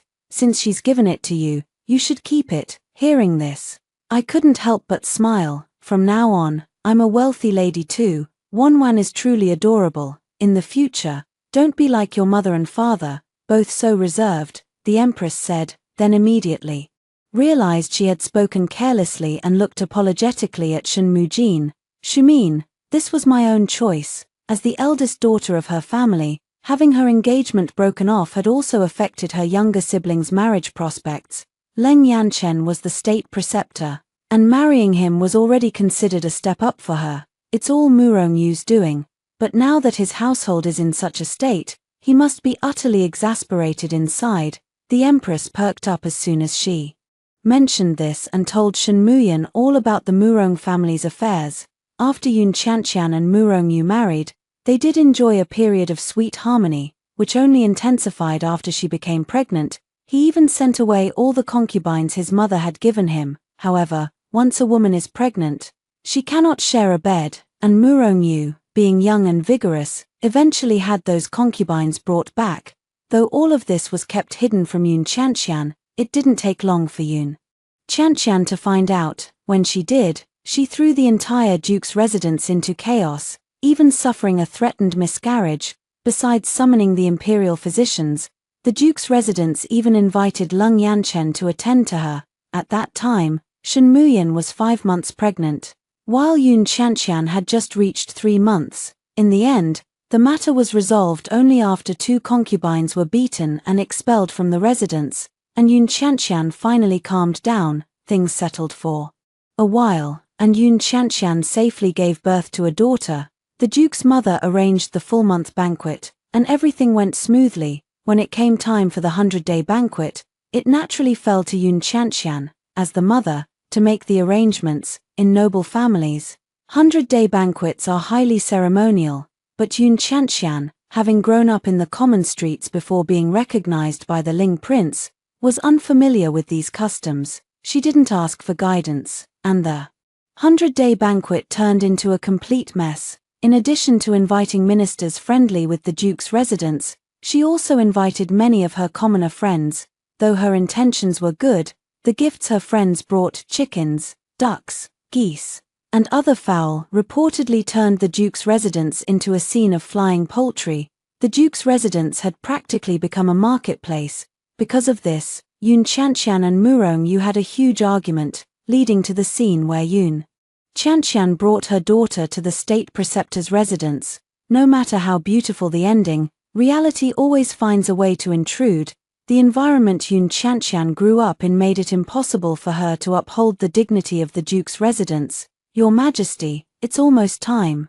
I was just enjoying the gossip, how could time be up already? Well, let's go then. The Empress stood up, and her maid quickly knelt to adjust the hem of her gown. Once everything was in order, the Empress took my mother's hand. While I was carried by the Empress's personal maid, a group of female relatives followed us as we made our way to the main hall. From a distance, we could see the Emperor holding the Crown Prince, waiting at the entrance of the main hall with his ministers.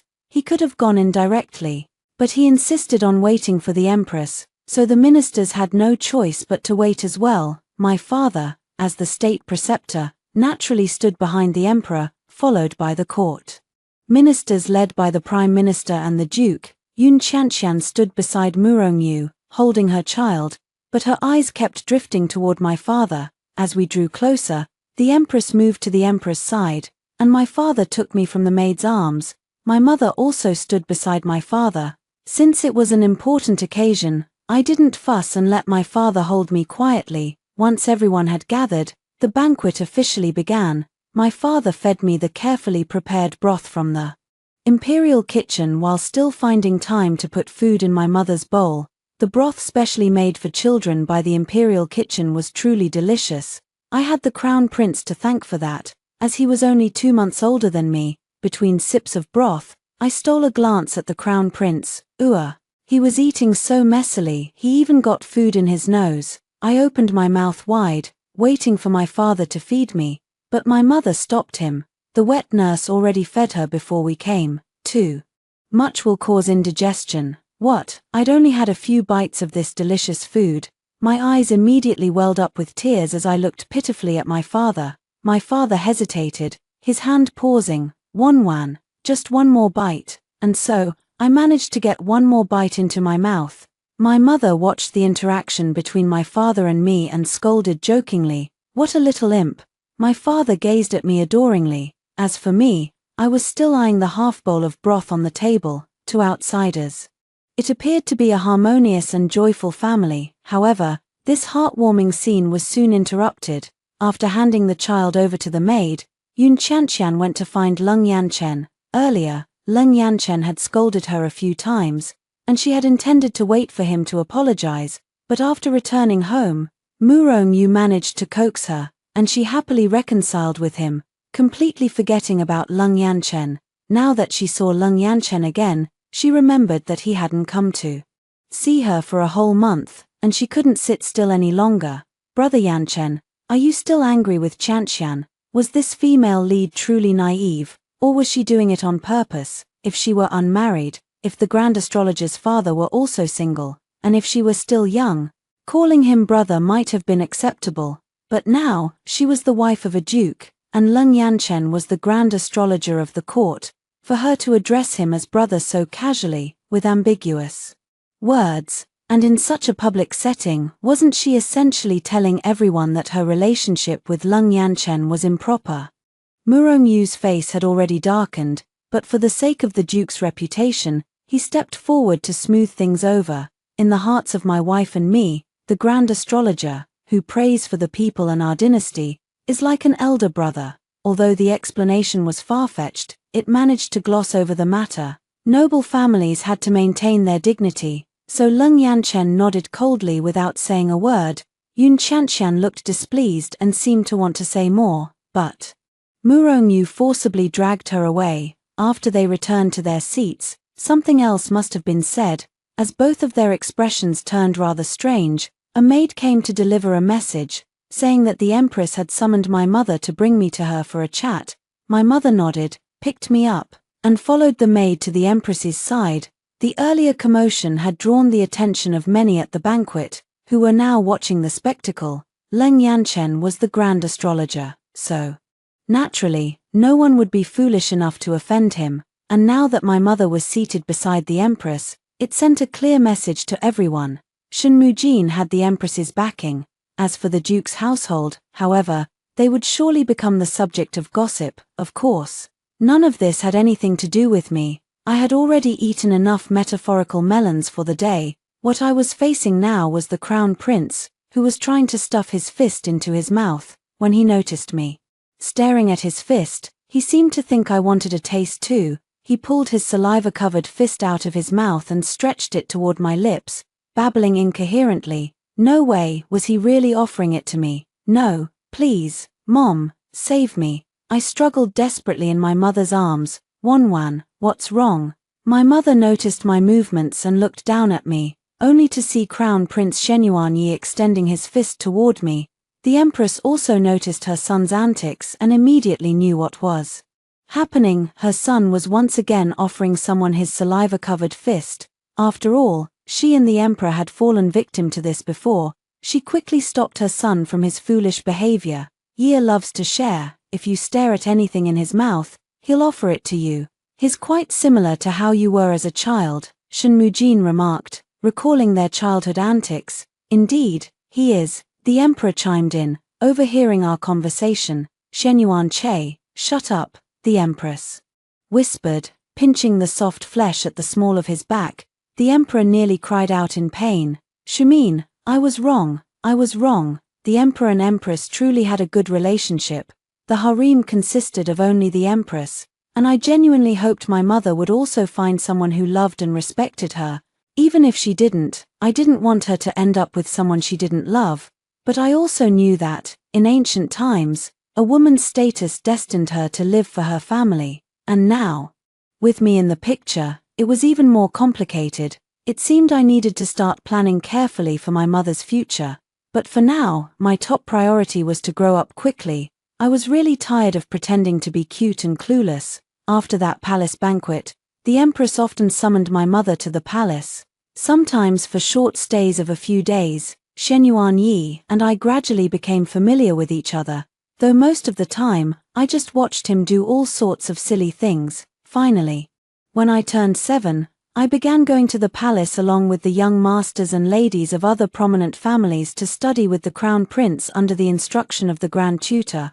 Although I was still quite young, ever since I displayed my astonishing talent for medicine at the age of 6, I had been learning the art from my father. Shen Yuanyi, on the other hand, had it worse. When he was 5, his father, the Emperor, threw him to my father to build up his physical strength. It was only then that I found out my father was actually both a scholar and a warrior. What shocked me even more was that martial arts truly existed in ancient times. We started our education together, and I always managed to outdo him in every way. However, once we began studying in the Imperial Study, we became evenly matched, yet we still insisted on competing to see who was better. Over time, Shen Yuanyi and I became sworn rivals, always finding fault with each other no matter what. From the very first day, we fought for the top spot. If he earned the Grand Tutor's praise for reciting texts one day, I would outshine him with an outstanding essay the next. As long as we didn't exhaust ourselves, we pushed each other relentlessly. The other young masters and ladies, influenced by our rivalry, also studied with all their might. Even the Grand Tutor praised us as the most diligent group he had ever taught.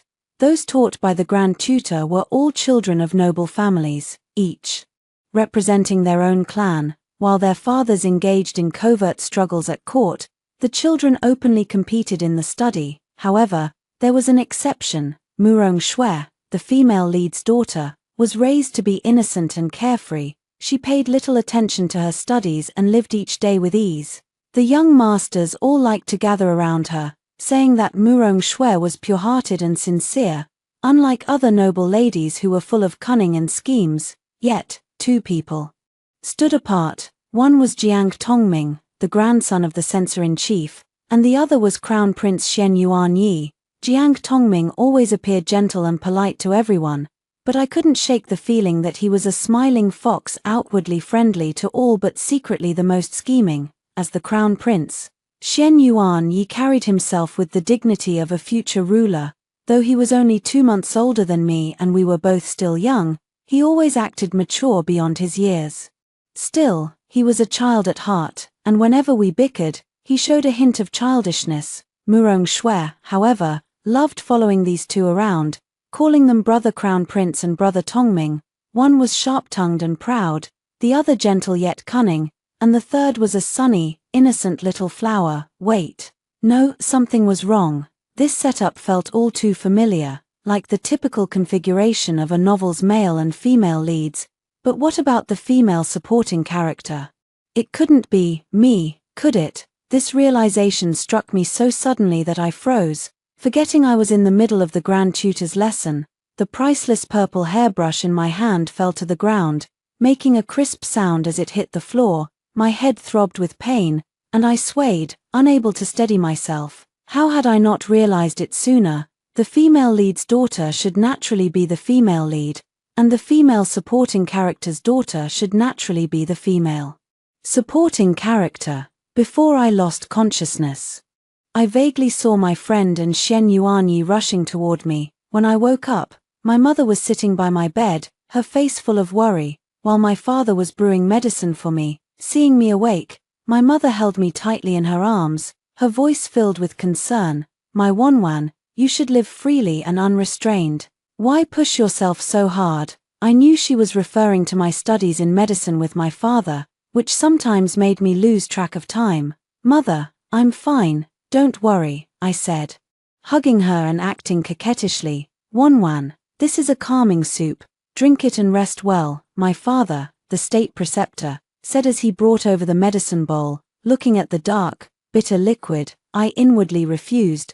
I took the bowl and set it aside. Father, it's too hot, I'll drink it in a moment. When giving Wanwan medicine, you should at least let it cool down before bringing it to her. My mother chided my father softly. She was probably still blaming him for letting me study medicine. You're right, my lady, it was my oversight. My state preceptor father, who is highly respected outside and shares a childhood bond with the emperor, has never spoken to anyone in such a humble tone before, except when it comes to my mother. Lord State Preceptor, the Crown Prince and Miss Liu have arrived. They said they came to see the young lady. The steward announced from outside. Bring them in, I quickly said. If I hadn't spoken up, my parents would definitely not have allowed them to come. Yes, the steward replied before turning to leave. With friends visiting, they surely wouldn't keep nagging me now. After my parents left, I breathed a sigh of relief. The maid soon brought in Shen Yuanyi and Liu Qingyu.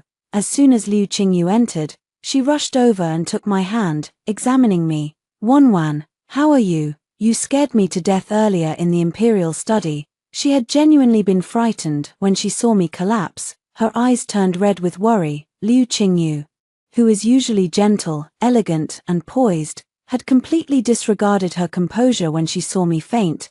Thank you for worrying about me so much, my dear Qingyu, I said with a smile. We also have to thank His Highness the Crown Prince. He caught you just before you hit the ground. At Liu Qingyu's words, I glanced at Shen Yuanyi, who was standing nearby. It was nothing, no need to stand on ceremony, Shen Yuanyi said, crossing his arms with an indifferent expression. Since His Highness says there's no need to stand on ceremony, then I won't. A great kindness is beyond mere thanks. This guy is still as full of himself as ever. After I spoke, he looked visibly stifled. Still, I must thank your highness for saving me. When I have time, I'll treat you both to a meal at Yunzui Lu. I've always been clear about these things. I naturally wouldn't forget to express gratitude where it's due. As long as you know, Shen Yuanyi said with a haughty tone. Yes, of course. After chatting for a while, the medicine had cooled enough. I boldly picked up the bowl, pinched my nose, and gulped it down in one go. The bitter taste made my face scrunch up. Sensing something at my lips, I instinctively took it into my mouth. A slight sweetness spread through my mouth. It was the taste of preserved fruit. Shen Yuanyi had specially brought some newly made preserved fruit from the imperial kitchen. Right after I finished the medicine, he popped one into my mouth. As I chewed, I gave him a thumbs up. This kid has good instincts. Your Highness, you're always bickering with Wanwan. Why are you so kind today, even bringing her preserved fruit? Liu Qingyu watched our interaction suspiciously. You didn't put laxatives in them, did you? When Shen Yuanyi heard the first part, he looked somewhat guilty, but at the second part, he jumped up in anger. How come whenever I bring something, it means I have ulterior motives? Can't I just bring her something? Of course you can, I said, secretly pinching Qingyu's hand and giving her a subtle wink. Noticing my hint, Liu Qingyu followed up. Yes, you meant well. I was being suspicious. Judging a gentleman with the heart of a villain, His Highness has always been magnanimous. He naturally won't hold it against Qingyu, right, Crown Prince? I smiled as I looked at Shen Yuanyi. Seeing my smile, he cleared his throat awkwardly and said, naturally, after another incense stick's worth of time had passed, my father came to drag Shen Yuanyi off for training. Liu Qingyu also stood up to take her leave, reminding me to rest well before she left. After seeing them off, I finally had time to ponder my current situation. The plot right now should be following the female lead's daughter's storyline. But why did I suddenly faint today? Thinking carefully, I don't have much connection with Murong Shui at most. We're just ordinary classmates. Could it be that because I suddenly became self-aware and didn't follow the plot, this is my punishment? Then what is my role in the plot? Competing with the female lead for the male lead. Perhaps I can find an opportunity to test this tomorrow. The next day, I went to the palace as usual. As soon as I entered the study hall, my classmates gathered around to ask about my condition. Even those who usually like to surround Murong Shui came over as well. Of course, I can tell who is sincere and who is just putting on a show. After all, I am the daughter of the imperial preceptor. On the surface, everyone has to keep up appearances. That was until Shen Yuanyi and Jiang Tongming walked in. Those two usually despise such formalities the most. Yet today they came straight to my side. Your face was as pale as paper yesterday. Why aren't you resting properly today? Shen Yuanyi frowned, his voice full of concern. Lung Wn, you have no idea. The moment you were about to collapse, I felt a gust of wind, and His Highness the Crown Prince was right there beside you, Jiang Tongming said with an exaggerated expression, making it sound utterly convincing. Listening to Jiang Tongming's words, I found it hard to believe. Was this really my rival? Something felt off. If you'd hit your head, who else would be left to compete with me for the top spot? Seeing that his friend had spilled everything, Shen Yuanyi quickly tried to cover for himself. Hearing this, I nodded in understanding. Now that sounded more like him. I smiled and patted his shoulder. Don't worry, even if I hit my head, I can still study well. I'll definitely come first in today's quiz. Jiang Tongming listened to our exchange, shaking his head with a hand to his forehead. Liu Qingyu seemed to remember something and tugged at Jiang Tongming's sleeve, leading him away to talk privately. The Grand Tutor dismissed us early today, so Liu Qingyu, Shen Yuanyi, Jiang Tongming, and I made plans to go on a spring outing. Sister Lung Wn, may I speak with you alone? Murong Shui stopped me in my tracks. Liu Qingyu looked like she wanted to say something, but I stopped her. I turned to Murong Shui and replied, of course. I followed her to a secluded spot. Miss Murong, what did you want to talk to me about? Lung Wn, ever since I was born, a voice has told me that I am the heroine of this world, and everything revolves around me. Her words left my expression unchanged, but inside, my mind was reeling. How could she know? Was this absurd world really so biased in favor of the heroine? When I didn't respond, she continued, before I entered the imperial study, the voice told me that my destined male lead and the one who would silently protect me would also appear, Brother Crown Prince and Brother Tongming. But Brother Crown Prince has you by his side, and even Jiang Tongming treats me coldly. Lung Wn, how dare you compete with the heroine? Miss Murong, what are you talking about? I don't understand. Don't play dumb with me. I know you're from another world. If you don't want to be erased by this world, stay away from Brother Crown Prince. With that, she left, leaving me standing alone. So, it seems I'm still destined to be nothing more than a supporting character. I let out a heavy sigh and walked back. What did she say to you? Liu Qingyu came forward, linking her arm with mine. It was about schoolwork. She was too embarrassed to ask in front of you all. I casually made up an excuse. Since when has she been so diligent? Alright, let's go, we shouldn't waste such beautiful spring scenery, I said with a bright smile, urging them to hurry. When we reached the outskirts, the servants had already prepared everything. After changing into our riding attire, the four of us mounted our horses. Jiang Tongming and Liu Qingyu rode ahead, while I lingered behind, taking my time. What did Murong Shui really say to you earlier? Shenyuan Yi, who had been delayed, finally caught up to me. Don't try to lie to me. I know something's on your mind. Your Highness knows me so well. I met his gaze and smiled. She said she likes you and told me to stay away from you. When I smiled at him, the tips of his ears turned red, but when he heard that Murong Shui liked him, he frowned. Who wants her to like me? Then who do you want to like you? I asked. Turning my gaze to the distant scenery, Shenyuan Yi didn't answer, but I could feel his eyes on me. We've practically grown up together. How could years of rivalry not give rise to a certain mutual understanding? But he is the male lead, his destined partner is the female lead, Murong Shui. However, what Murong Shui said reminded me to avoid being that supporting female character. I need to speed up the research on the fake death potion I've been working on. It was originally intended for Mother, but now, it's for myself. Over the years, my father has finally stopped being a block of wood. He learned to reject Yun Chanxian and cherish Mother. Their relationship has grown even closer and more intimate than before. If Mother can live a good life with Father, that would naturally be for the best. Let me be an unfilial daughter for a while, and once the female lead storyline is over, I'll return. After returning from our outing, we learned about an incident in the capital. It wasn't a major affair, just the Duke's mistress, whom he kept outside, kneeling at the entrance of the Duke's residence with her children, begging the Duchess to let her enter. The mistress's son was only a few months younger than the Duke's legitimate daughter, Murong Shui. When Yun Chanxian found out, she was so enraged that she fainted. To prevent the mother and son from entering the household, Murong Shui even threatened to take her own life.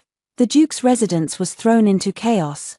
But the mistress ultimately got her wish and entered the household. After all, apart from Murong Shui, Yun Chanxian had no other children, while the mistress had given the Duke a son. What I didn't expect, however, was that after Yun Chanxian woke up, instead of confronting Murong Yu, she arranged to meet my father. Over the years, Father, the state preceptor, had very little contact with Yun Chanxian, and even when they did interact, he was polite and distant. But now, with her husband keeping a mistress, she turned to my father again, and my mother found out about it. The place where Yun Chanxian arranged to meet my father was the very spot where they first met. My mother secretly followed him there and returned utterly despondent. When this happened, I was still in the medicine room, and I had finally succeeded in developing the fake death potion. Mother's personal maid, Yundao, came to find me and explained the whole story. After hearing it, I rushed to Mother's courtyard. She was sitting blankly in the pavilion in her garden, staring at the flowers my father had personally planted for her. Mother, Sister Yundao told me everything. Men are just no good, don't be sad, I said, walking over and hugging her. Wanwan, I'm fine. Don't speak of your father that way. He didn't agree. At the time, Yun Chanxian had wept to Leng Yanchen about Murong Yu's heartlessness, saying she wanted a divorce and that after Leng Yanchen married, she realized she had developed feelings for him. But Leng Yanchen was already married and refused to see her alone, which was why she ended up marrying Murong Yu. Yet she claimed to have heard that Leng Yanchen got drunk on the night of her wedding. As she spoke, she even threw herself into his arms, saying she didn't want to miss her chance and was willing to become his concubine. Leng Yanchen naturally pushed her away and did not agree. But these events still stirred up Mother's sorrows. Her marriage, from beginning to end, had never been her choice. Over the years, however, Leng Yanchen had treated her well. He respected her wishes, knew she loved flowers, and personally sought out rare flower seeds to plant in her courtyard. When she was pregnant and didn't want to see him, he would sneak in late at night to check her pulse. Even during her difficult labor, he disregarded taboos and rushed into the delivery room. As for his drunkenness back then, it wasn't over love. He had already let go of those feelings by the time he married her. That day, he had gotten drunk while drinking with the emperor. a fact that both the emperor and empress had explained. He truly was a good man, and she should trust him. Seeing mother's sorrow, I didn't know how to comfort her, so I tried everything to cheer her up. Because of the incident at the Duke's residence, Murong Shui hadn't shown up for several days. One day, I arrived early to organize my schoolwork and unexpectedly saw the male lead comforting the crying female lead, with her leaning into his embrace. I turned and ran, even though I had repeatedly warned myself that Shen Yuanyi was the male lead. Why did it still hurt to see it? When I returned home, I found mother wiping away tears. Mother, what's wrong? My mother didn't speak, so I asked Yundao instead. Young mistress, that Yun Qianqian has still entered the manor. What, if that was truly the case? Mother, let's leave. Wanwan, how can we do that? Mother's face was full of disapproval. Mother, I know that leaving alive would bring shame upon the Prime Minister's manor, but what if we left due to an accident? Wanwan, what do you mean? I have 2 fake death pills here. After taking them, the body will stiffen, and breathing will cease. But after 12 shichen, 24 hours, we will revive. I took out a porcelain bottle and shook it. Mother looked at the medicine in my hand and finally made up her mind. Alright, Wanwan, mother will leave with you. 3 days later, news spread that the state preceptor's wife had accidentally fallen into the water, and the state preceptor's daughter, in an attempt to save her mother, had also fallen in. By the time they were rescued, both had stopped breathing. When Lung Yanchen received the news, he was stunned and refused to believe it, but when he saw the 2 bodies, he immediately fell to his knees. His hands trembled as he lifted the white cloth, revealing Shen Muyan's pale face. On the other side was their daughter. He cried out in agony. In just 2 more months, it would have been Wanwan's birthday. He and his wife had finally understood each other's hearts, but now, everything was destroyed. By the time Shen Yuanyi arrived, my body was already being placed into the coffin. His expression was one of profound grief. Almost unable to control himself, he could only gasp for air. Trying to calm down, he ordered everyone out and walked to my coffin alone. Wanwan, I arrived too late. His voice trembled. His men were already on the way. They were just a little too late. He took a jade hairpin from his robe and placed it in my hair. I originally planned to give this to you on your birthday. Wait for me. I will surely avenge you. A tear fell on my forehead, but I, unconscious, couldn't feel it at all. The funeral at the state preceptor's manor was hastily arranged. While everyone was still immersed in grief, Yundao took some people and dug up the freshly buried grave overnight. The coffin was pried open, and the bodies were carried out. After moving the bodies onto the carriage, Yundao paid hush money, then drove the carriage out of the city. 12 shichen passed. On the carriage, a finger twitched slightly, then the eyes opened. My mother had woken up a little earlier than me and was sitting by my side watching me. Seeing me awake, she breathed a sigh of relief. We followed the prearranged route and headed towards a small city in Jiangnan.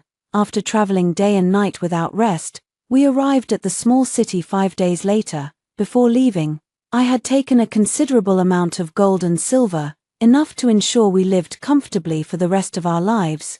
Yundao found someone to buy a residence and hired a few women to clean the courtyard. We had officially settled here. However, mother was still downcast. I knew she was thinking about father. At a time like this, it was no use saying things like it's all in the past.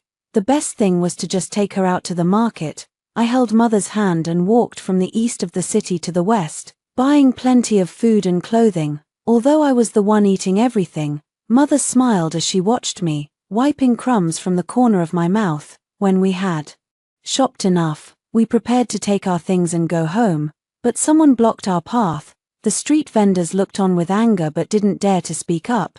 It seemed this person was the local ruffian. Madam, young lady, where are you from? Seeing you don't have anyone to help carry your things, let me assist you both. As he spoke, he made a lewd expression and started walking towards us. Normally, Yundao had some martial arts skills, but she hadn't come out with us today. She had stayed home to watch the hired women, in case any had sticky fingers. But even without Yundao, there was still me. I just gently waved my hand, and the powder in my sleeve drifted with the wind onto the man. Now, all we had to do was wait for the powder to take effect. 3, 2, 1. The man suddenly felt an itch all over his body and began scratching frantically, but no matter how much he scratched, it was useless. In fact, the more he scratched, the itchier he became.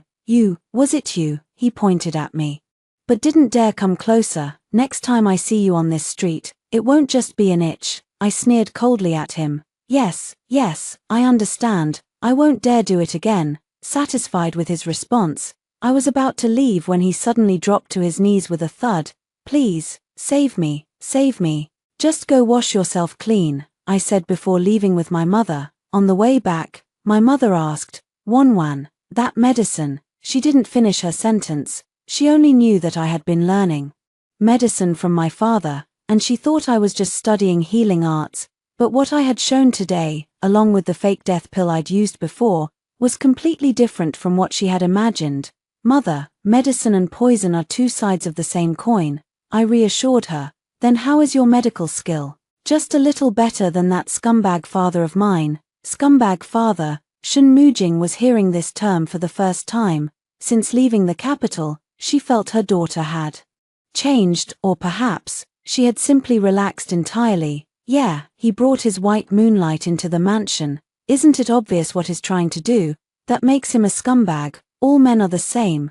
Thinking of certain things, I gritted my teeth in anger. My Wanwan, has something happened to you? My mother, having been through life herself and having raised me single-handedly, could naturally sense the shift in my emotions.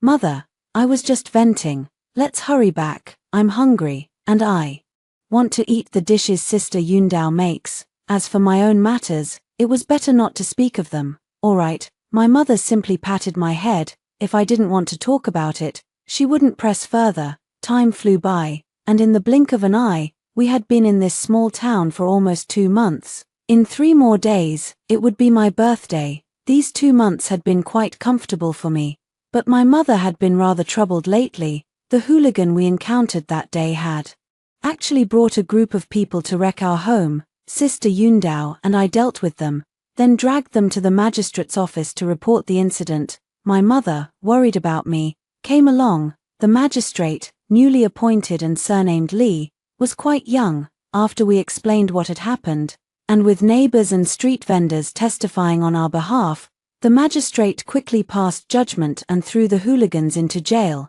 Since then, this young official had frequently visited our home, either to offer help or to check if we, a widow and her child, were lacking anything. My mother said it wasn't necessary to trouble him, but he still came often. I didn't mind after all. My scumbag father had brought his white moonlight home, so what was wrong with my mother seeking a second chance at love? On the day of my birthday, my mother and Sister Yundao went out early in the morning to shop, saying they wanted to celebrate my birthday properly, but I waited and waited, and by noon, my mother still hadn't returned. Just as I was about to go look for her, a familiar street vendor rushed over in a panic. Miss Wanwan, old Lee told me he saw your mother surrounded by a group of people and taken to the magistrate's office. You should go check it out quickly. The magistrate's office? Why would my mother be taken there for no reason? I'll go right away. Could it be that I had misjudged Magistrate Lee?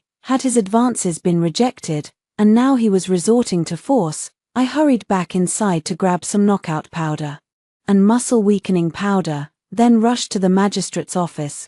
The guards at the door tried to stop me, but I threw the knockout powder at them, and they fell asleep on the spot. I charged straight inside and saw a crowd gathered in the backyard of the office. With my mother trapped in the middle, I called out, "Mother!" The crowd turned to look at me, and without a second thought, I flung the knockout powder at them as if it cost nothing. As I kept throwing it, I noticed that some of the people collapsing on the ground looked familiar. Then, I heard a familiar voice. "Wanwan, what is the meaning of this? Isn't that my scumbag father's voice? And these people, aren't they the guards from the state preceptor's residence? It's my fault for being too impatient. I forgot to ask whether the people who took my mother were strangers or familiar faces, and whether she left willingly or was taken by force. Now, I've been caught red-handed, so what? I have enough medicine on me to knock out everyone here." Just as I was about to make my move, my mother stopped me. "Wanwan, that's enough." Then she turned to my father and said, "May I ask why the state preceptor has sent someone to bring me here? Since you already know Wanwan and I are still alive, are you here to ask me for a divorce agreement?" With every word my mother spoke, my scumbag father's expression grew more pained. "Mujin, I never once thought of that. You've misunderstood me." My mother didn't want to say more. "But I did." "Misunderstood what? You've already brought people into the residence. Isn't it because you want to rekindle your old flame?" "Mujin, it's not what you think." Lung Yanchen knew he needed to explain things clearly to his wife, but this wasn't the right place to do it, so, in one swift motion, he leaped to Shun Mujin's side, wrapped his arm around her waist, and with a light touch of qigong, they left the backyard of the government office. Watching them leave, I wanted to chase after them, but someone grabbed me from behind. Frowning, I raised my hand to sprinkle the powder in my hand onto him, but he was faster. He seized both my hands and pinned them behind my back. "Who is this ruffian?" I turned my head angrily and saw a familiar, albeit scruffy, face. Without thinking, I blurted out, "So ugly." "Okay, fine." He wasn't actually ugly. Shen Yuanyi's face had inherited all the best features of the emperor and empress. Even with a beard, he was still handsome. It's just that I was used to contradicting him, but Shen Yuanyi took it to heart. "Is it really that ugly?" He had rushed over as soon as he got news of me, only to be called ugly the moment he saw me. "Let me go first." I struggled. "No, if I let you go, you'll throw that knockout powder at me." "Hey, this guy knew." "Shen Yuanyi, you're hurting me," I said in a tearful voice. Before I could even finish speaking, he let go, and then he fell for it. Though it wasn't knockout powder, it was a muscle weakening agent. I didn't let him pass out completely because I still had questions for him. But damn, this guy was heavy. It took all my effort to drag him over to the stone table. By the time I got him there, I was completely exhausted. I sat down to catch my breath before asking, "Tell me, how did you find out we weren't dead, and how did you track us here?" It was only after Shen Yuanyi told me everything that I finally understood. It turned out that the Duke's residence and the Ling Prince's manor had long been colluding, plotting a rebellion. Back when the Ling Prince's manor fought alongside the late emperor to conquer the realm, the late emperor was proclaimed emperor by popular support, something that had always displeased the old Ling Prince, who had been scheming to usurp the throne ever since. What he failed to accomplish, his son continued. The reason the Ling Prince's manor allied with the Duke's residence was that the Ling Prince only had one daughter, Yun Qianqian. After the Ling Prince's death, Murongyu could become emperor, but any son Yun Qianqian gave birth to would have to take the surname Yun and would have to be the crown prince. But Murongyu had long been harboring ulterior motives. He had given Yun Qianqian a medicine that would prevent her from having children, which was why she had never gotten pregnant all these years.